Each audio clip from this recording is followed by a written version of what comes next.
Everyone, and welcome to the very first episode of Sitting Down With. My first guest is Naomi Long, the Justice Minister and MLA for East Belfast. Naomi, thank you very much for joining me.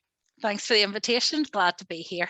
It's great to have you on, especially as the first guest. It's a whole new experience for me, and it was just a project I wanted to do just to get more experience in journalism. Very good. Well, I hope as your first interviewer I'm well behaved, and I do what I'm told as an interviewee. So I will do my best to answer your questions and be succinct and hopefully make it interesting as well. So I wanted to start off with talking about how you get into politics, and was it always a passion of yours? Well, it's certainly, I suppose I got into politics almost by accident. So that's the first thing to say. It wasn't something I set out to do. I actually studied civil engineering, and I was an engineer for 10 years after I graduated, and that's what I wanted to do. I always wanted to do something to do with sciences and with technology, and civil engineering ticked those boxes, and I really loved what I did. But it is true to say that you couldn't grow up in Northern Ireland, certainly not when I did, in the kind of 1970s, 80s, 90s, without politics having a big impact on your life, or probably more accurately, the failure of politics having a big impact on your life, because I was growing up at a time when the Troubles started, just before I was born. My whole backdrop to my growing up was violence and the failure of politics to deliver for people. And so for me, politics wasn't something that was attractive. It was something that was divisive. I didn't really see it delivering for people. I didn't see it making a difference in people's lives. I'm a solutions person by nature. If I see a problem, I want to fix it. If I see something wrong, I want to make it better. And so politics to me wasn't about that. It was about saying this is wrong, no, that's worse, and just people arguing all the time. And it didn't appeal to me. I was interested in the issues, which is what politics should be. So I cared about the community I grew up in. I cared about poverty, deprivation. I cared about the state of our health service. I cared about our justice system. So all the things that are politics in real terms, I did care about and I was passionate about. And so when I was at school, I was a member of the debating society, and I was interested in kind of public speaking and things like that. So I was interested in those things, but I wasn't somebody who was sitting down thinking I want to be a politician. That sort of changed a bit, I guess, while I was at university. So I had particular problems when I was at university with funding, grants and so on. And I was trying to get some help because I was trying to engage with the Education Library Board as it was then, and I wasn't really getting anywhere. And a friend of mine who worked for John Alderdice, who was then the leader of the Alliance Party and a Belfast City Councillor, came and said, give it to me and I'll get him to fix it, because I'd written to Peter Robinson, who was my MP, and he hadn't even responded. And so I went back and I said, oh, you can if you want, but I'm sure nothing will happen. But it did. So it got resolved. And I suddenly thought, okay, so you can make a difference. Politicians actually can do stuff that maybe as an individual, I was making the same points, but nobody was listening to me or taking me seriously. Suddenly when a politician, somebody with an elected position, took it up, things started to move. And that was the first time I saw politics as a solution-based approach. The next thing that influenced my move into politics was 1994, because that was the year I graduated as an engineer. Went to look for my first job, and lots of other people in the early 90s were leaving Northern Ireland and getting jobs elsewhere, because it was just pretty grim at the time. You know, when you think back to some of the really big atrocities that happened at that time, 1994 was a real low point. Really awful time. But at the same time, there were a series of ceasefires that started then, very fragile, and they faltered a lot, and it took another 4 years to get to 1998, and so we were a long way from the Good Friday Agreement. But I was sitting there as a young person thinking, maybe there's a chance for change to happen, an opportunity for hope. And I love Northern Ireland. I don't want to have to leave, but I don't love how it is. I want it to change. going to university had exposed me to people who had a completely different background to mine. I mean, I'd grown up in a very kind of loyalist, unionist working class area. I had gone to grammar school where it was a much more middle class unionist area. And it would be fair to say that my exposure to people with very different views to mine had been pretty limited. Going to university kind of changed all that. I was meeting people from rural communities. I was engaging with people from a more Republican and nationalist tradition. And I realized we had a lot in common. We got on, we cared about the same things and we wanted to work together. And that gave me a bit of hope. And then, as I say, 94.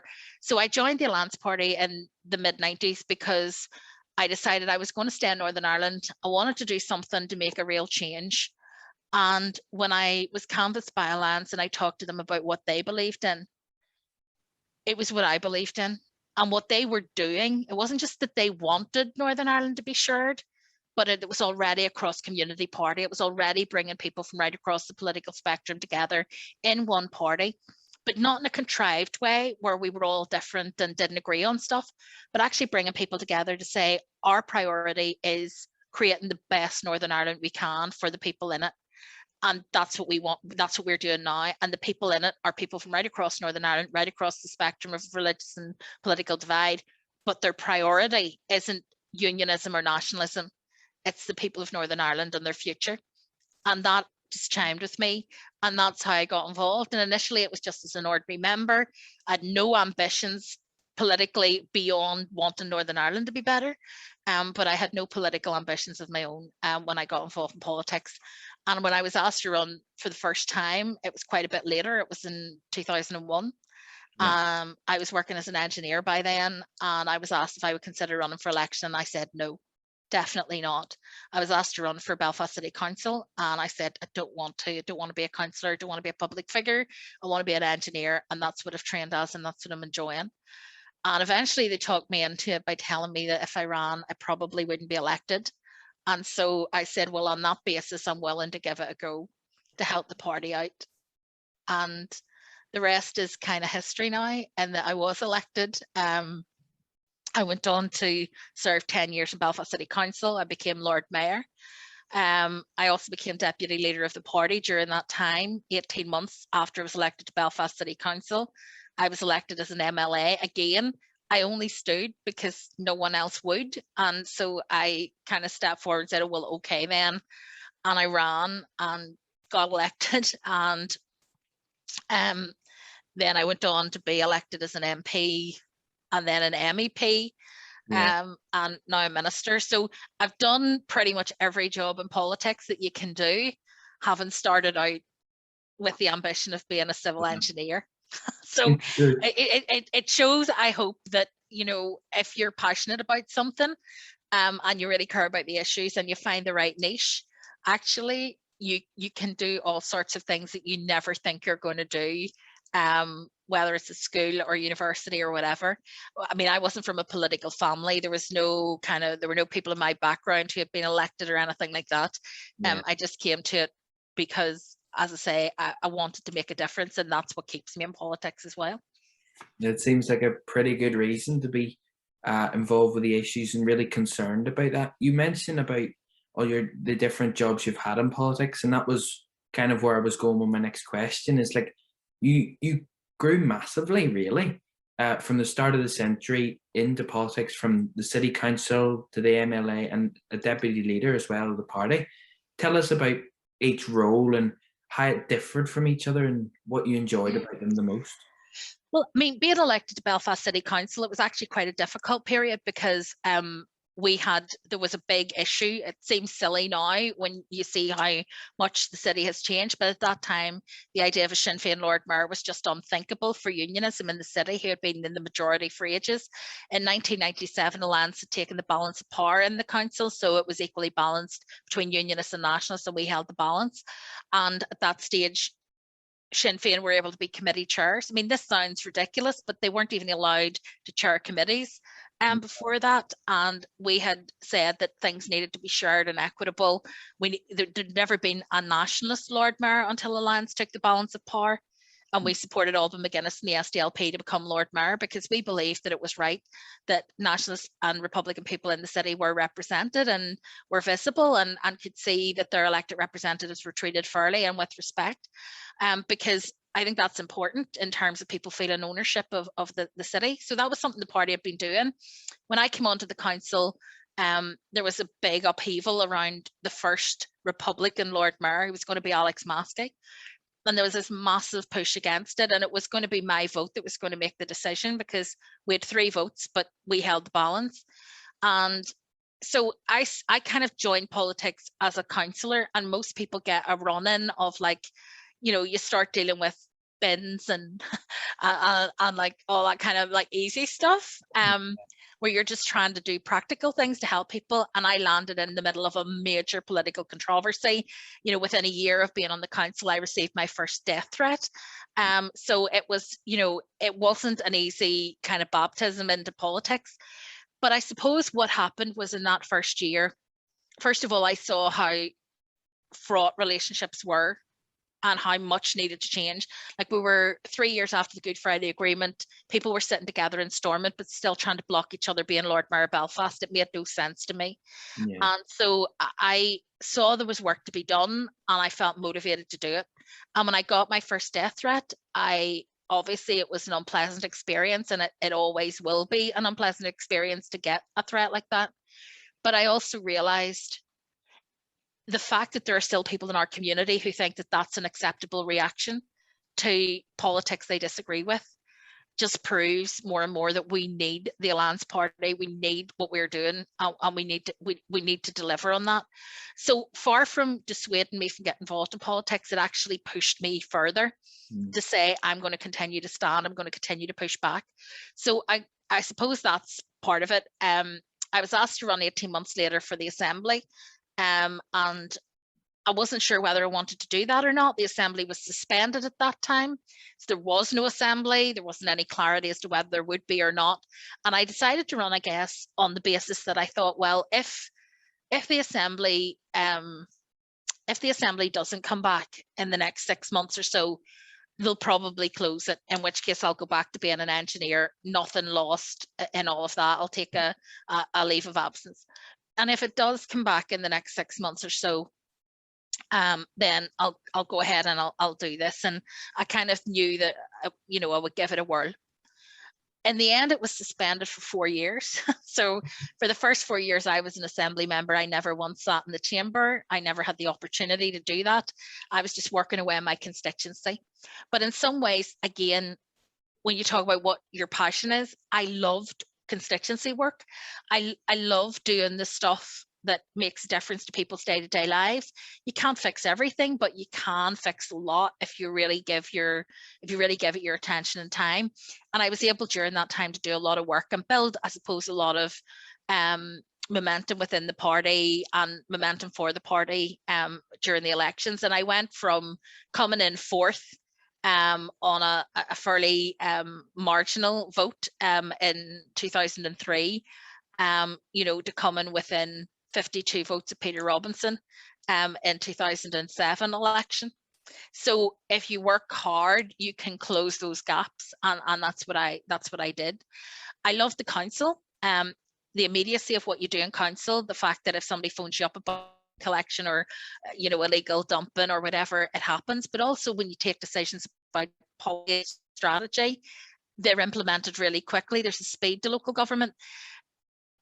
Being an MLA, it's slower because legislation takes time, and people don't always appreciate that you have to develop the policy and the evidence base, and then you have to consult on the policy, then you have to go through a consultation around the legislation, and from start to finish, you know, from having an idea to bringing something into law can take years.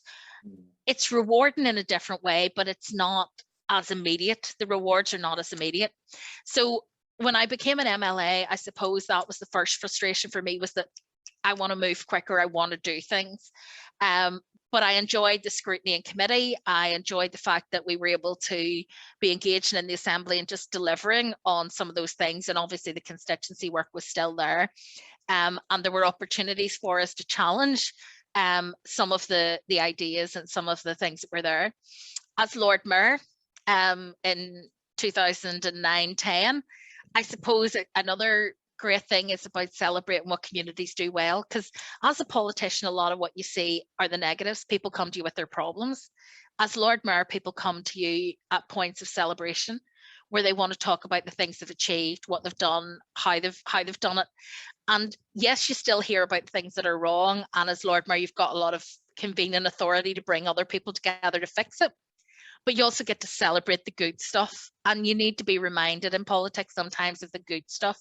And it's just an opportunity to do that. So I had a brilliant year as Lord Mayor of Belfast. My theme for the year was Belfast Without Barriers, because my whole thing was that I wanted people to be able to really experience and enjoy the city without not just the physical barriers and the peace walls and all of those things and interface structures and all that, but actually the barriers people have in their minds about that area or that neighborhood or that job or that community is not for me.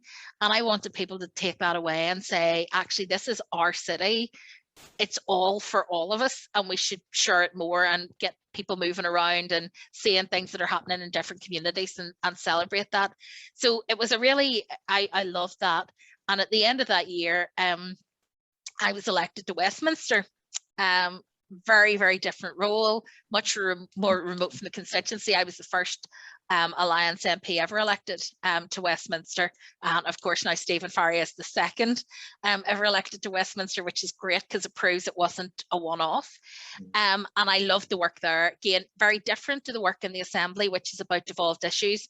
The issues in Westminster were the non-devolved things, the reserved matters. So it was things like international development, something I'm passionate about, human rights, another thing I'm passionate about, and kind of international relations. So all of those things, issues, and obviously then I was on the Northern Ireland Affairs Select Committee, and I got to influence things that really mattered to me in terms of freedom of religion and belief. Is a big piece of work that I have been involved in for a long time. Water supply in developing world is another thing that as an engineer, actually I was really passionate about and was able to deal with in Westminster. And then I lost my seat, came back and ran for the Assembly. And when I came back to the Assembly was almost immediately suspended. I ended up in the hiatus being elected as an MEP, going to Europe for 8 months. Again, totally different again from any of the other jobs that I had done in terms of the scale and the scope, but gave me an opportunity, I think, to understand Europe in a way I hadn't before and to build connections that, given Brexit was in train and everything else, were really important in terms of how we connect into Europe going forward in Northern Ireland and are able to develop our links and relationships. And I learned a lot, I think, in that time about how Europe works.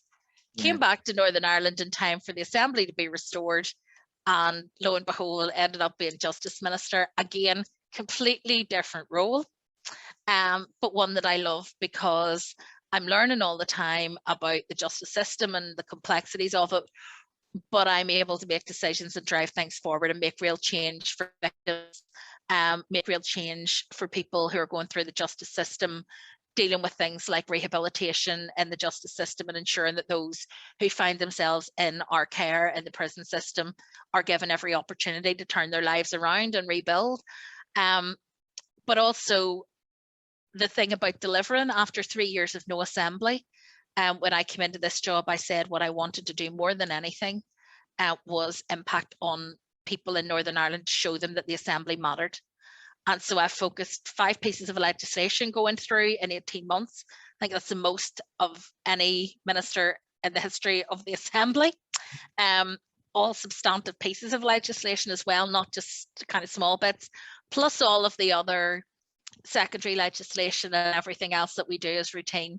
And then a lot of changes in terms of how we're prioritising things in the system. So busy times, all very different jobs, all with their own challenges and all actually with their own rewards. And I've really enjoyed doing all of them. This seems like a real roller coaster ride. So yeah. now you mentioned there about like when you first became an MLA in 2003, the assembly was suspended at that time, and it was a difficult period. And it was a difficult period at that time for the assembly. And I'm sure people were frustrated. And I think that's what I want to talk about, is like the stability of Stormont. We know is fragile at the best of times. How quick things can change and how dramatic it can be at times. But I wanted to ask you, like you said there about it being important that people's views are heard and that type of thing. How important actually is it that Stormont is there? Because a lot of people, especially recently after the 3 years that we didn't have Stormont, have kind of lost faith in it. And I wanted to ask you, like, how important actually is it to people in their everyday lives as well? Well, I think understandably people have lost faith, because I think politicians have really stretched people's patience to breaking point. And I think we have undermined credibility in the institutions and in Stormont, and we need to take responsibility for that.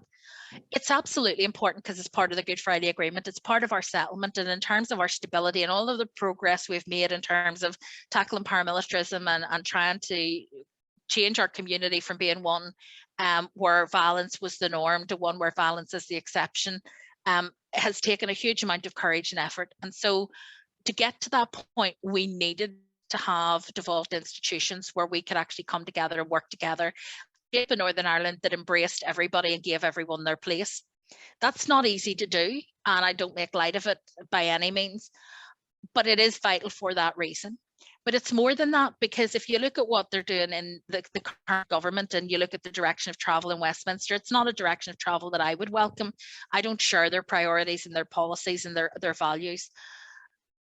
Our opportunity in Northern Ireland is to do things differently and to shape things for our own community, to respond to our priorities, to respond to the priorities of our constituents, and to be able to do things at that local level that try to respond to the needs of the constituents that we meet day in, day out.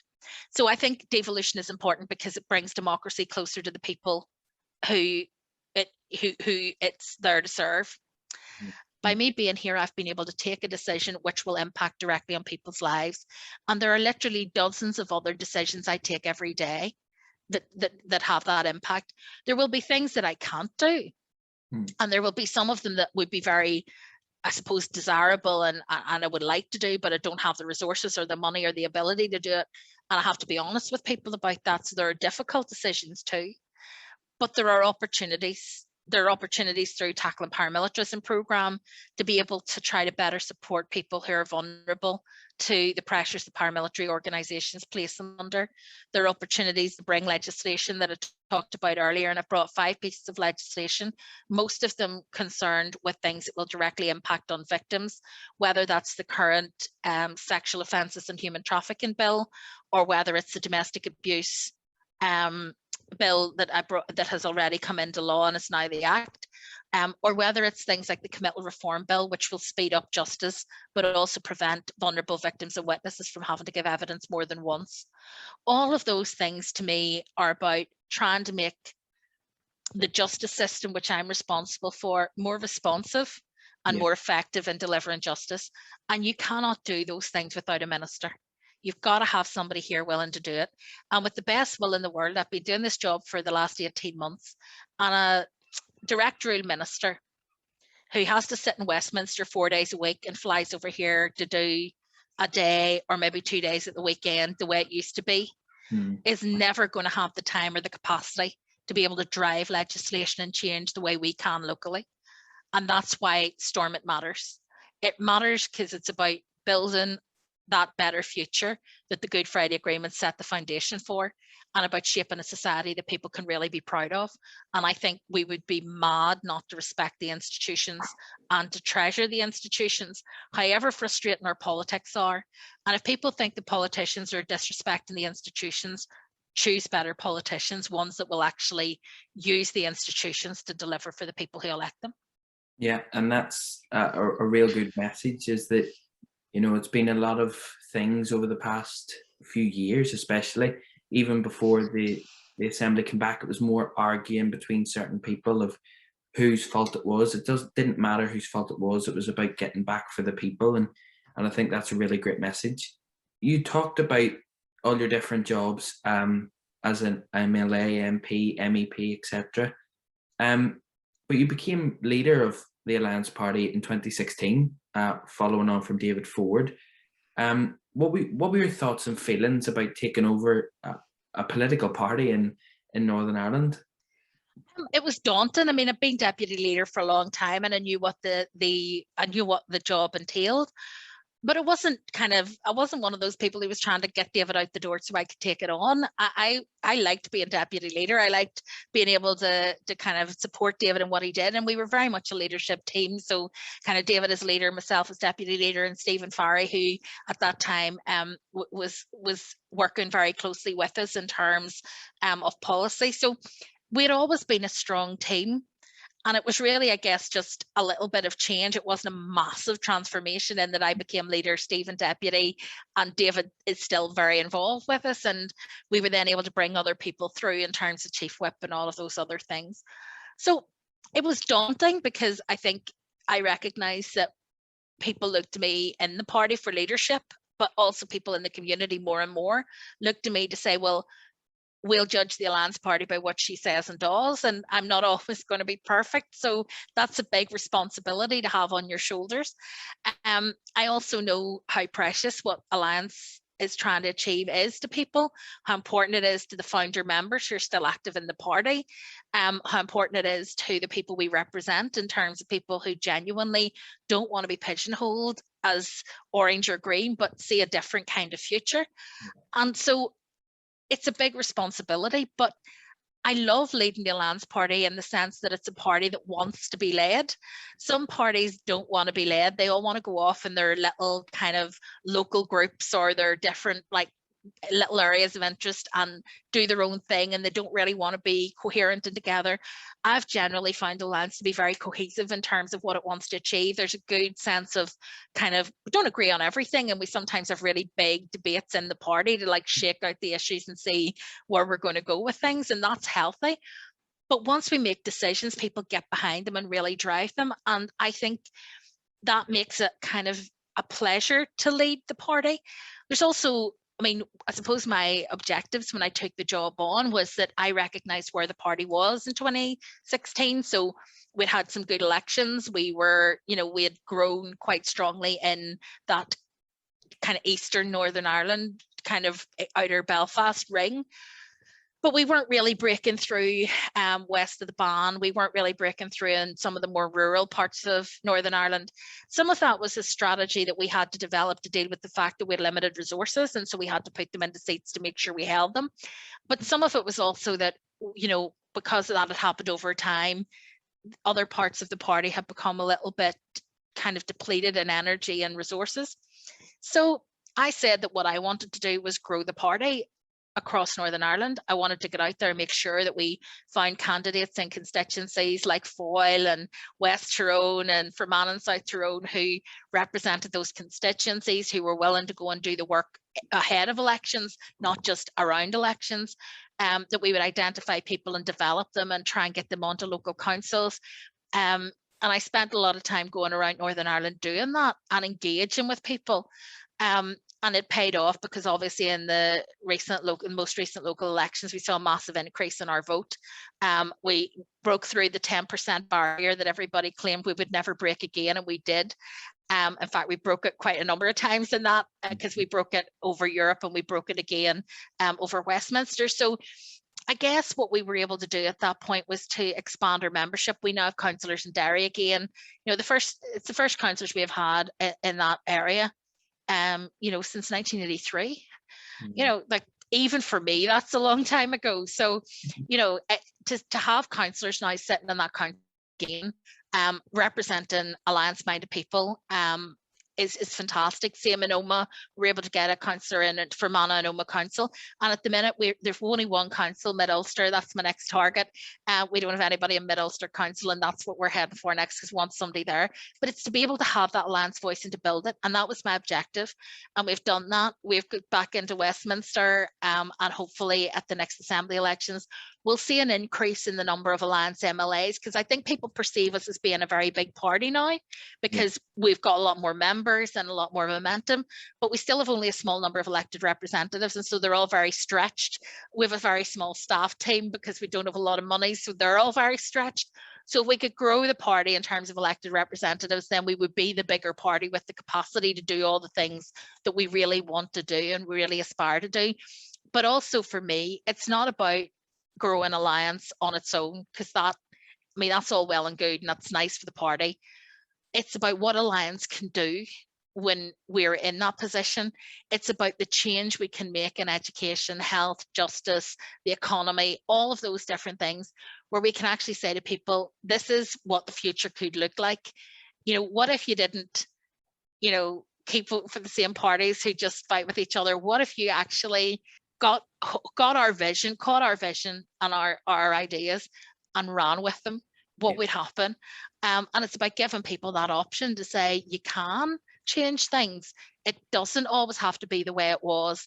And I've seen massive change in my time in politics. 20 years ago was the first time I was ever elected. And I have seen Northern Ireland and I've seen Belfast transformed. And I just think there's a real opportunity for us to see that reform continue at pace Yeah. if we had people who were committed to driving it in the driving seat. And I think that's possible. So that's what excites me about leadership. And I guess it's for me now to kind of keep pushing that on and getting behind my elected colleagues and those who want to be elected and keep them all moving and just continue to build momentum. Well, that's it sounds like the party's going in the right direction anyway, especially for the people. It's something that seems really at the heart of the party, especially. I wanted to talk about the party itself, and as you mentioned there, you know, a lot of growth in the last few years. I mean, I have something here about the local district councils. You know, it was in 2019, you got above 10%, 11.5%. And the last time that you were above 10% was back in the 1977. So it just shows that the party's growing in a big way. And I Um, think it also shows that society's changing, yeah, because I think what happened to us is reflective of the frustration that people feel with politicians who are always finding problems and finding fault and apportioning blame, but never coming to the table with solutions. And I think we had tried throughout the time when we were dealing with these issues to be the politicians who came to the table and said, here are some solutions to these problems. Here's how we can fix it. And it sounds basic, but actually, I think a lot of people go about their daily lives. There's lots of things to juggle: work, family, their hobbies and everything else. And life has been pretty difficult for people over the last, 2 years, over COVID, lockdown, all the stresses and strains of that. You turn on the news and it's about the climate crisis, it's about fuel price hikes, it's about the pressure people are facing, it's about cuts to universal credit. The world, it's very negative. Everything is negative. And people want politicians who offer them hope and have solutions, not politicians who come to them with more complaints and said, oh, it's terrible, oh, it's awful. I mean, yeah, things are difficult, but it's our job to say, how can we make it better? We can't fix it all. We can't make it perfect. We're not miracle workers, but we can make it better than it might be if we just sit and wring our hands and complain. We need to get off our backsides and do something that will deliver change. And that's what we're about. So, I'm a big believer in, as an engineer, as you'd expect, if somebody brings me a problem, I'm like, how do we fix it? How do we make this better?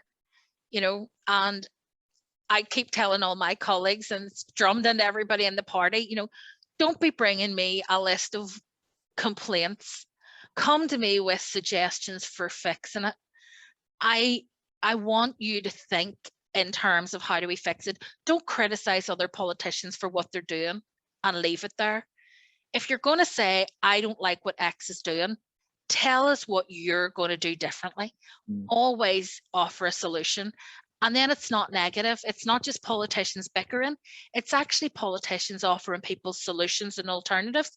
And I think people need that. They need to know that there are people out there batting for them, particularly when things are tough and when things are difficult and when they're under pressure, they want to know that their politicians aren't just bickering amongst themselves and wasting time, but they're actually thinking, how do we sort the fuel crisis? What are we going to do about climate change? How are we going to resolve some of these issues around COVID and how we get out of the current situation? Who's leading on that? How are we doing it? People want us to do that because they don't have the bandwidth to deal with it on top of everything else they have going on in their lives.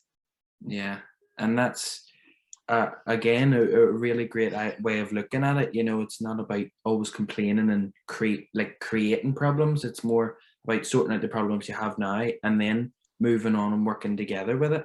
I think that's again a really great message. I want to talk about the election just finally. You'd said about the growth of the party and as a whole in the last couple of years. How confident do you feel going into an election that the party will improve on past few years and its growth especially will continue? Confident in the sense that I'm proud of the record of my colleagues and what the party has achieved in this assembly mandate, albeit that it's been a very short one.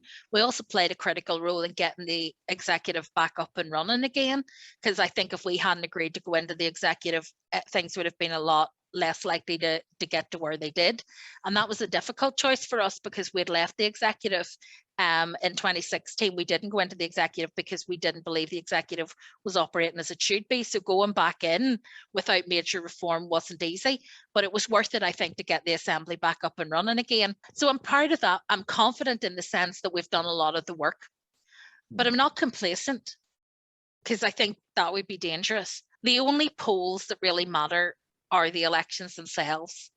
And there's a lot can happen in 6 months that could change the direction of politics here. So I'm not at all complacent. We will continue to put forward the best candidates. We will continue to do the work on the ground, and we will continue to offer people a genuine alternative to divisive politics in Northern Ireland. And more than that, actually to offer them a hope-filled alternative. That's our job, and we will do that. And I guess we then just have to hope that come next May, people will choose that change that we're offering, and make that step forward and say that that's what they want. But I mean, I think there is an opportunity for Northern Ireland right now. People will always say this election is really important. It's a seminal election. And people get tired of hearing it, but this election is unusual because actually there is the potential for Alliance not to be the 5th largest party, but to be one of the major players in terms of numbers. And that sends out a message to the other parties that Northern Ireland is changing, that just wrapping yourself in a flag and going to the polls is not enough anymore, that you need policies as well as patriotism to be able to get the votes. And that changes politics forever, because it means that it's not enough to just be a unionist or a nationalist. It means you've got to offer somebody more than that. You've got to offer them progress and hope. And if all the parties are forced to do that because Alliance grows dramatically, then that's good news. But it's also good news because it means the things that we want to do are more likely to get done with the support of other parties, because they'll see the growth in Alliance and say, okay, that's where the growth in politics is. So that's where we need to be as a party in terms of taking that forward. And I think in terms of the institutions at Stormont, it's an opportunity to challenge what are really, to me, divisive structures that require everybody to sign in as unionist or nationalist, or if you don't, that your vote counts for less than unionists and nationalists. That's discriminatory. It was never right, but it's now unsustainable. 13 out of 90 MLAs no longer designate as unionist or nationalist. After the next election, that number could be more significant. And at some point, people need to recognise it's no longer about two communities. It's about a diverse community where we're all minorities and where we need to find accommodation for each other, respect each other in all our diversity, but also embrace the diversity. It's not something we should be afraid of. Diversity is a good thing. It enriches our community. It makes it more resilient, and it makes it more vibrant. So I think there's an opportunity for the electorate to send a message about the kind of society they want to live in. And I think a lot of the electorate are now saying they want to live in that more inclusive and diverse society. And I think Alliance is the clearest vote to say that's the one that we want, that's the direction of travel. And, you know, if we end up gaining seats, gaining influence in the assembly, then we can deliver on that promise. And that, to me, is the end objective. So, bit of confidence, yeah, of course, but never complacency. We've got to work for every vote. That's our job. We've got to convince people that our message is sound. But more than that, we have to give them the confidence that we can deliver on it when we're elected. Yeah, there's your advertisement for how to elect for Alliance. There you go. Nervous now? Right, so it's basically just simple things like, for example, like red or blue. Which one do you prefer? Okay. You know, something like that. Just Okay. simple little Quick things. fire answers. Okay. Yeah. Here we go. Right. So first off, cats or dogs? Dogs. Breakfast or dinner? Ooh. Dinner. Tea or coffee? Neither. Ooh. Oh, don't drink either and never have, believe it or not. I've sipped both to try them, didn't like them, never drank them again. Wow. The TV show or film? TV. Weekend or weekday? Oh, depends what week, but probably weekend. I think most people are weekend, are we not? Yeah. But you enjoy your weekend more if you've had good weekdays beforehand. Yeah. Morning or evening? Evening and late night. I'm definitely not a morning person. Winter or summer? Winter. Christmas or Halloween? Christmas. Call or text? Call. Well, more text. WhatsApp. I'm a WhatsApp person, definitely now. Yeah, I think my generation grew up with phones that were in the living room, and like everybody heard everything you were saying. And now you've got your phone. Like it seems like an inconvenience if people ring you because you're so used to texting people now. But yeah, still like a chat though. Don't know the text is just quite as personable. So Yeah. I'm a bit old school with that. If I'm going to have a really good natter with somebody, I like it on the phone, but definitely text is my go-to during the day. It's so much quicker. So much more efficient, especially Absolutely. as well. Driver or passenger? Oh, I love driving, but at the moment I am solely a passenger because I'm driven everywhere because of my job. So I have to be driven. But when I get the chance to drive, if I'm on holiday with my husband and whatever, I'm the driver, he's the navigator. And I love driving. I've driven in so many countries and so many weird places and so many different weather conditions. I love driving. I love driving. There you go, Naomi Long, experienced driver. Sort Uh, the HGV crisis. get them to hire you instead. Absolutely. City or country? Oh, I'm a city person because this is where I was born and bred in the city, and I love the buzz. But when it comes to relaxing, nothing beats a beach. I'm definitely a seaside person. And I think that's because growing up, I spent my childhood holidays in Port Ballantrae and up in the North Coast. And I think just there's nothing like hearing the waves crashing on the seashore to just calm and just I love that. So yeah, I'm probably a city person, but as I get older, my appreciation of the countryside, if only I could deal with the slurry smells and do away with all that, I might be more amenable to the countryside, I have to say, because I love the seashore. I love the countryside as a way to relax. But definitely I think for living every day, being in the city is great because everything's at your fingertips and it's all there and there's a buzz and I like that. Yeah, it's great. It's much better in the city, I have to say. Right, the last few are just a few politics ones. Stormont or Westminster? Oh, I'm going to say council. If you're asking me what my favorite job was, um, I loved council. I think council is the most immediate one. I think the other two are much harder work.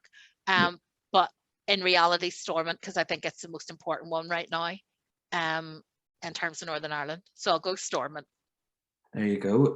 Then the last one was minister or councillor.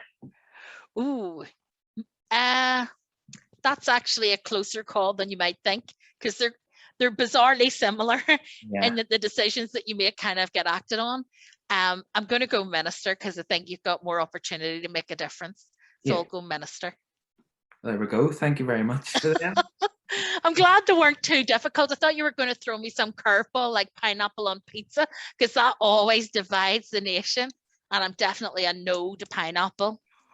Oh no, I can't believe that. No, I am no to pineapple and no to your coffee. So I'm a controversial figure. What can I say? It's the best way to be. Best way to be. Absolutely. Naomi Long, thank you very much. It's been great to talk to you this afternoon, and I know you're a busy person, so it's great to get talking to you. Well, thank you very much, Kevin, and it's been very interesting to have the interview with you, and I wish you all the best for your journalism career. I hope it all goes well for you, and you got me chatting about a lot of stuff, so you clearly have a skill. Well done.